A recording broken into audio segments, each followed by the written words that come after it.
6 of the craziest trades happening in the NBA offseason. Subscribe to the channel and comment down below saying I subscribe to enter this month's shoutout giveaway. Hey guys, what's up? Welcome back to NBA Hub. The kismet of this NBA season still remains up in the air, but most of us are hopeful that we will be following through rumours and trade scenarios in no time. Till we are able to fully immerse ourselves into the heated off-season trades experience again, let's discuss some hypotheticals. Since basketball may have stopped, because it must, but armchair gaming continues without any interruption. Here are some of the top players that are likely to be traded this NBA offseason. Number 1. Anthony Davis. This one seems pretty obvious. Not only is Davis good friends with LeBron, but it has been speculated for some time now that he might re-sign with the Lakers, and we think it's finally going to happen as soon as 2020 offseason commences. Number 2. Buddy Hyde. There's a lot of drama surrounding this trade. Buddy has proved fruitful for the Sacramento Kings, yet the Kings keep him on the bench. There will be no surprises if Buddy chooses to leave the Kings, if they decide to keep him on the bench. This situation seems to be a ticking time bomb, and the Kings need to tend to Buddy while he's still at his prime. Number 3.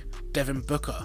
Devin Booker can be potentially traded due to a manifest destiny situation happening in Minnesota. A Slam magazine cover featuring Booker, Russell and Carl Anthony re-insinuated that the trio has amazing compatibility with one another. This also gives us the hint that the Minnesota Timberwolves may have some assets that they are willing to give up to the Phoenix Suns to potentially acquire Booker. Unfortunately, Booker is still under contract for a very long time. His 5-year extension contract just began this season, so even if Devin is demanding to make a switch to Minnesota, the Phoenix Suns can practically still keep him for another 5 years. Number 4. Chris Paul.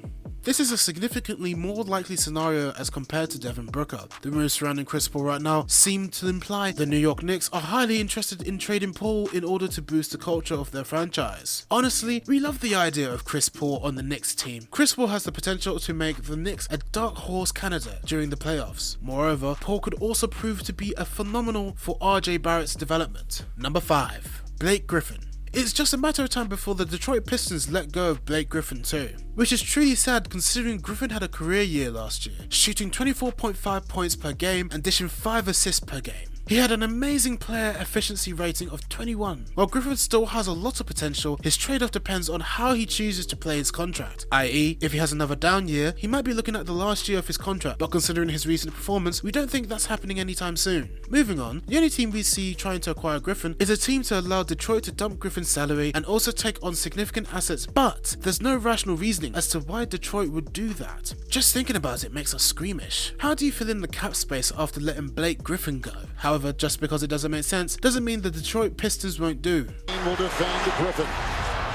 The fake handoff and the drive and the collision and the two! What a play! Number 6. Al Horford. Al Horford is a huge misfit for the Philadelphia 76ers offense. For starters, his fit is extremely awkward. He was taken as a replacement for Jimmy Butler to bring in defensive intensity, but he actually took a huge step backward on his defense since assigned. Al Horford had a terrible season last year. His player efficiency rating dropped tremendously from a 20.2 with the Boston Celtics to a 15.6 with the Philadelphia 76ers. While his defense regressed slightly from a 1.9 to 1.1, what's truly sad is his performance dip in offense from 3.3 to 1.1.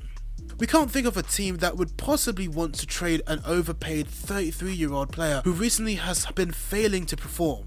Hence, if the 76ers want a trade-off, they will have to find a team that doesn't have any hope to play in the upcoming playoffs. However, we do feel that Al Horford would make a great fit for the Milwaukee Bucks, but they don't seem to be interested in making any changes as of yet. And now, wow, Horford right over Duncan. Wow. This brings us to the end of our video. I hope you enjoyed it. Hit like if you did, and don't forget to subscribe to our channel so you don't miss out on any of our videos in the future. Also, watch the 2 videos that are on your screen because I'm sure you'll love them. With that, I'll see you in the next video.